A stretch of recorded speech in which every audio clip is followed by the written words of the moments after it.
Dear viewers, welcome to our channel. Subscribe to receive more stories every day. Claire Matthews had always been the rock of her household. A sharp, successful entrepreneur with a warm heart, she ran her boutique business and supported her husband, Mark, through his tumultuous career shifts. They seemed the perfect team until the accident. The night of the crash, rain pounded the asphalt like a warning. Claire, rushing to meet Mark for a dinner he claimed was important for their future, never made it to the restaurant. Her car skidded off the road and into a tree, leaving her in critical condition. Mark, ever the devoted husband on the surface, was the picture of despair at her bedside. But beneath the veil of grief lay a man with secrets. Mark had never been good with money. Years of failed investments and impulsive spending had drained their accounts. Unbeknownst to Claire, Mark had turned to her best friend, Rachel, for solace and advice. Rachel, calculating and opportunistic, had been waiting for this moment to pounce.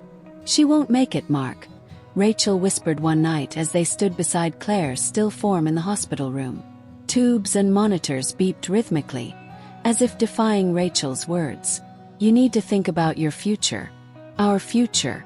Mark hesitated, guilt flickering briefly in his eyes. "But the money?" "Everything is tied to her name," Rachel smirked.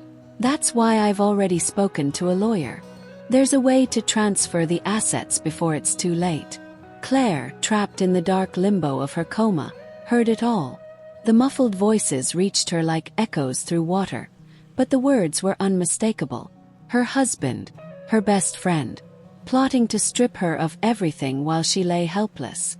The days blurred into weeks, but the betrayal burned in Claire's subconscious. She couldn't move, couldn't scream, couldn't cry. All she had were her thoughts and her resolve. Mark, meanwhile, played the grieving husband for the world. He held Claire's hand during visiting hours, whispered rehearsed lines of devotion to the nurses, and updated distant relatives with a somber tone. But as soon as he was alone with Rachel, his true self emerged. "This is taking too long," Mark muttered one evening, pacing the hospital room. "The doctor said there's no brain activity. Why can't they just pull the plug?" Rachel rolled her eyes. "Patience, Mark. You can't rush these things.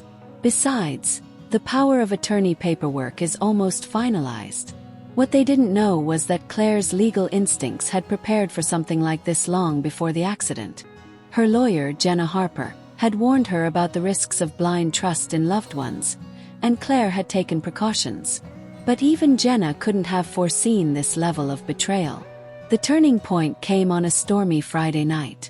Mark and Rachel, emboldened by a few too many glasses of wine, grew careless. "I can't believe she was dumb enough to trust me with her passwords," Mark laughed, scrolling through Claire's banking app. "She always thought she was the smart one." Rachel leaned in, her lips curling into a grin. "Well, now we're the smart ones. Once the transfer is complete, we'll be out of this miserable town for good." Claire heard every word. The haze of her coma began to lift, replaced by a searing clarity. She couldn't move her body, but her mind raced with plans. Unbeknownst to Mark and Rachel, Jenna had been monitoring the couple's financial activity. When suspicious transactions began appearing in Claire's accounts, Jenna grew concerned. She reached out to the hospital for an update, but the staff confirmed that Claire's condition hadn't improved. Jenna felt a gnawing sense of unease. Something wasn't right. The next day, Jenna arrived at the hospital unannounced. She found Mark in the waiting room, feigning concern as he scrolled through his phone. Rachel was nowhere to be seen. "Mark," Jenna greeted coolly. He looked up startled. "Oh, Jenna. What brings you here?" "I'm here to check on Claire," she replied, her tone sharp, "and to ensure her financial affairs are in order. There's been some unusual activity in her accounts." Mark's face paled, but he quickly recovered. "Oh, that must be a mistake. I've been managing everything while she's..." "You know," Jenna didn't buy it. "I'll need access to her records and your cooperation. If there's any wrongdoing, I'll find it." As Jenna walked away, Mark's hands trembled. Rachel's plan had better work, he thought. Otherwise, everything would come crashing down. Jenna's visit unsettled Mark in a way he hadn't anticipated. He'd thought himself clever, sly enough to cover his tracks and confident that Jenna would never sniff out the scheme. But her sharp eyes and pointed questions left him rattled. "Rachel, we need to accelerate the plan," Mark muttered into the phone that evening, pacing the dimly lit living room. Rain lashed against the windows, mirroring his growing anxiety. Rachel sighed on the other end. "Relax, Mark. The lawyer doesn't have anything concrete. By the time she pieces it together, we'll be sipping cocktails on a beach somewhere." "But what if she digs deeper?" Mark's voice cracked. "She's not just any lawyer. She's Claire's lawyer. If anyone can figure it out, it's her." Rachel's tone turned icy. "Then make sure she doesn't." "Handle it, Mark."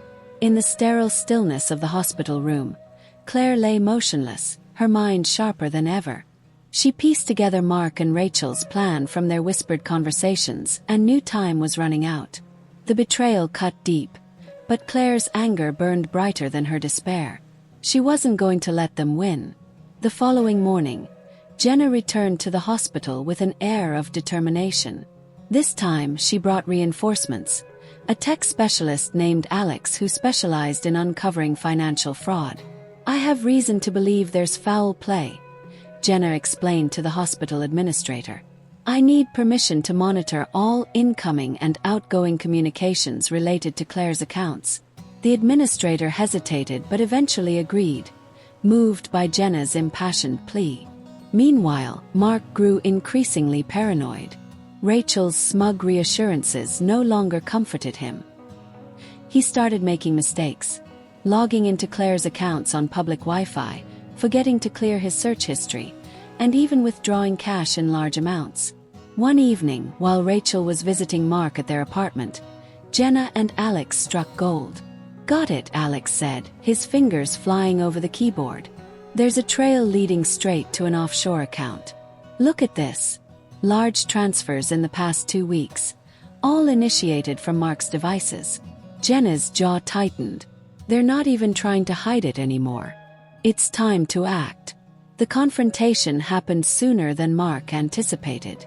Jenna, flanked by a hospital security officer, cornered him in the hallway outside Claire's room. "Mark, we need to talk," Jenna said firmly. Mark plastered on his best innocent expression. "Jenna, now's not a good time." "This won't take long," she interrupted. "We've traced unauthorized transfers from Claire's accounts." "Care to explain?" Mark stammered, his carefully rehearsed lies crumbling under Jenna's intense glare. I was just trying to manage things. Claire would have wanted me to." Jenna held up a hand. "Save it. I've already alerted the authorities. Unless you have a very good explanation, this doesn't end well for you." Mark's face twisted into a snarl. "You don't understand. I've been taking care of her. Rachel and I." He froze, realizing he'd said too much. "Rachel." Jenna's eyes narrowed. "So she's involved too." Mark clamped his mouth shut, but the damage was done. Rachel, oblivious to the brewing storm, continued plotting. She visited Claire later that evening, her tone dripping with false sympathy. "You know, Claire," Rachel murmured, leaning close, "I've always admired your strength. But even the strongest people can't fight forever." She brushed a strand of hair from Claire's forehead. "Don't worry. Mark and I will make sure everything's taken care of." Inside her mind, Claire seethed. The next morning, Claire's condition took a miraculous turn. For the first time in weeks, her fingers twitched. A nurse noticed the subtle movement and called the doctor, who confirmed what seemed impossible. Claire was regaining consciousness. News spread quickly, reaching Mark and Rachel like a thunderbolt. "She's waking up," Rachel hissed, her voice rising in panic. "This ruins everything." Mark's face turned ashen. "We need to act fast. If she wakes up fully."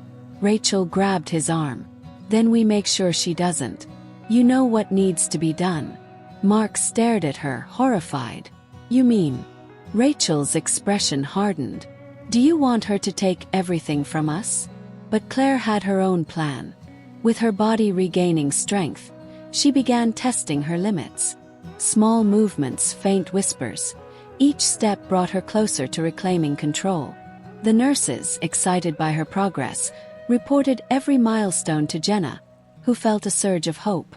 "Stay strong, Claire," Jenna whispered during one of her visits. "We're getting closer to the truth." Meanwhile, Jenna continued building her case against Mark and Rachel. She uncovered evidence of forged signatures, falsified documents, and even recordings of their damning conversations in Claire's room. Mark and Rachel's desperation reached a boiling point. One evening, under the cover of darkness, they snuck into the hospital with a plan to sabotage Claire's recovery. But as they entered her room, they were met with an unexpected sight.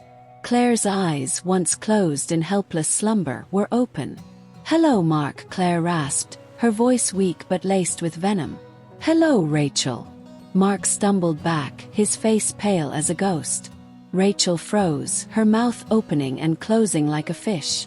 You're awake," Mark stammered. Claire's lips curled into a faint smile. "And I've heard everything."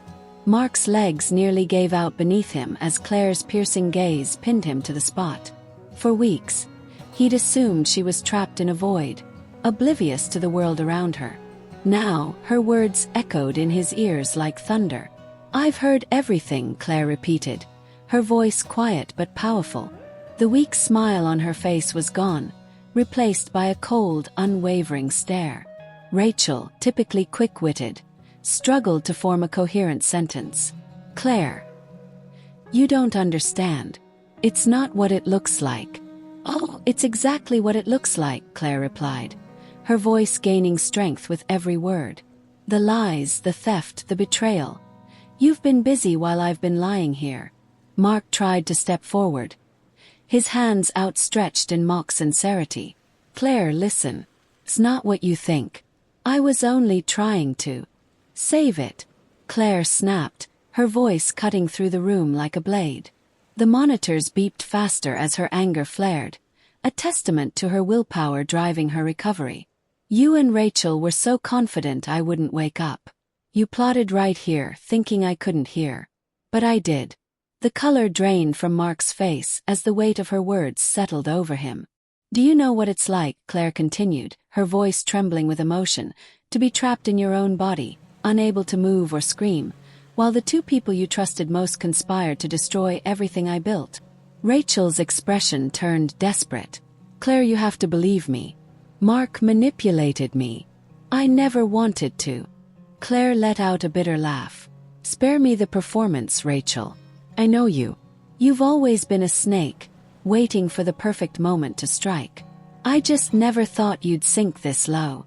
The door to the room burst open, and Jenna stormed in, flanked by 2 police officers.